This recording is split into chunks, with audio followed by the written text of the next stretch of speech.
दिशा पाटनी के घर फायरिंग का पूरा मामला और दोनों बदमाश एनकाउंटर में ढेर हुए हैं। बदमाश अरुण और रविंद्र एनकाउंटर में ढेर हुए हैं। गाजियाबाद में एसटीएफ ने एनकाउंटर किया। गोल्डी बरार और रोहित गोदारा गैंग के सदस्य थे। ये जानकारी इस वक्त मिल रही है। आपको याद होगा दिशा पाटनी के घर किस तरीके से फायरिंग की गई। अब लेकिन अब इस पूरे फायरिंग में ये जो फायरिंग करने वाले थे इनको ढेर किया गया है। दोनों शूटरों के नाम रविंद्र और अरुण बताया जा रहा है। वो तस्वीरें भी हम आपको दिखा रहे हैं किस तरीके से बाइक पर सवार होकर इस वारदात को अंजाम दिया गया था। और देखिए यहां पर फायरिंग की गई थी दिशा पाटनी के घर पर। दोनों शूटर्स के नाम रविंद्र और अरुण बताया जा रहा है। दोनों शूटर रोहित गोदारा और गोल्डी बरार गैंग से जुड़े थे। दोनों शूटर पर 1-1 लाख रुपए का इनाम रखा गया था। शूटर रविंद्र के खिलाफ हरियाणा के थाने में कई केस दर्ज थे, तो वहीं शूटर अरुण के आपराधिक रिकॉर्ड खंगाले जा रहे हैं और यहां पर तलाश बाकी लोगों की जा रही है। तो इस पूरे मामले पर पुलिस का बड़ा एक्शन नजर आया। किस तरीके से पुलिस ने यहां पर दो बदमाशों को ढेर किया है, फायरिंग से एनकाउंटर तक। अगर आपको पूरा अपडेट दे तो आप समझिए दिशा पाटनी के घर पर फायरिंग होती है 11 सितंबर सुबह 4:15 पर। काली सुपर स्प्लेंडर पर दो बदमाश आए और बदमाशों ने रेकी की और एक गोली फायर की।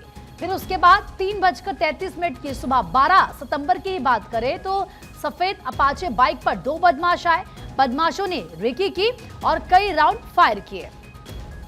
अब सवाल यह है कि आखिर हमले के पीछे है कौन। पुलिस जांच में चौंकाने वाला खुलासा हुआ। गोल्डी बरार गैंग ने हमले की जिम्मेदारी ली।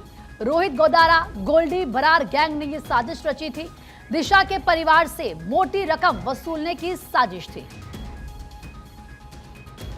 वरुण जैन और नवीन ज्यादा बातचीत के लिए हमारे दो सहयोगी इस वक्त जुड़ चुके हैं हमारे साथ। नवीन, पहले आप ही के पास आते हुए इस पूरे मामले पर फिलहाल अभी तक क्या अपडेट सामने आ रहा है, क्योंकि दो तो बदमाश है जिनको ढेर किया गया है, बाकी की तलाश पुलिस कर रही है।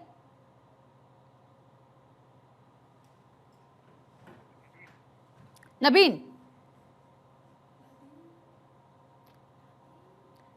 आप तक आवाज आ रही है? ठीक है, नदीम के पास हम जाएंगे, उनसे इसको लेकर ज्यादा अपडेट लेंगे। लेकिन वरुण जैन क्योंकि दिल्ली से इस वक्त लाइव जुड़े हैं। वरुण, फिलहाल पूरा अपडेट की अगर इस मामले में बात करें, क्योंकि ये काफी हाई प्रोफाइल मामला था और जैसे ये मामला सामने आया उसके बाद पुलिस तुरंत एक्टिव हुई है।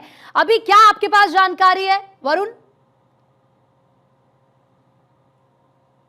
ऊपर से आला अधिकारियों से साफ निर्देश है कि कैसे भी करके बदमाशों को, शूटर्स को जल्द से जल्द पकड़ा जाए, क्योंकि रोहित गोदारा और गोल्डी बरार की तरफ से इस पूरे शूटआउट की जिम्मेदारी पहले ही ले ली गई थी। तो कहीं ना कहीं एक चैलेंज था जो जिसमें पुलिस को कहीं ना कहीं ललकारा गया था। सिर्फ ना ही यूपी की एसटीएफ, साथ ही दिल्ली पुलिस की स्पेशल सेल और हरियाणा पुलिस भी इस पूरे मामले में अपने अपने अंदर से जांच में जुटी थी। पुलिस ने करीब 2000 से ज्यादा सीसीटीवी कैमरे खंगाले। आप देखिए एक बड़ी संख्या में कैमरों को खंगाला गया और उनका पूरा जो रूट था उसको एनालाइज किया गया। कुछ सीसीटीवी कैमरों की जो फुटेज थी उसकी मदद से जो शूटर्स थी उनकी पहचान हुई। आपको बता दें जांच के दौरान ये भी पता चला है कि 5 शूटर्स को, रोहित गोदारा और गोल्डी बरार की तरफ से 5 शूटर्स को आदेश दिए गए थे बरेली पहुंचने के लिए। 5 शूटर्स गोतक और सोनीपत से बरेली पहुंचे भी थे। वहां पर एक रेस्टोरेंट, ढाबे पर खाना भी खाया था। एक होटल के बाहर इनकी मुलाकात हुई थी। इसके बाद एक शूटर की तबीयत इस पूरे मामले के अंदर खराब हो गई थी।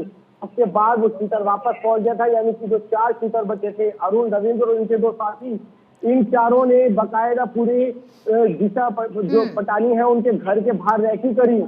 इस बात की तस्दीक करी कि वो कौन कौन से रास्ते हैं जहाँ से शूट आउट करने के बाद भागा जा सकता है, वो कौन कौन सी गलियां हैं जहाँ से निकलकर भागेंगे तो सीसीटीवी कैमरे में कैप्चर ना हो।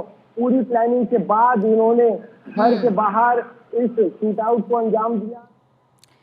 कैसे इस पूरी शूट आउट को अंजाम दिया गया आपने बिल्कुल बताया। मैं नदीम आपके पास भी आगे आऊंगी।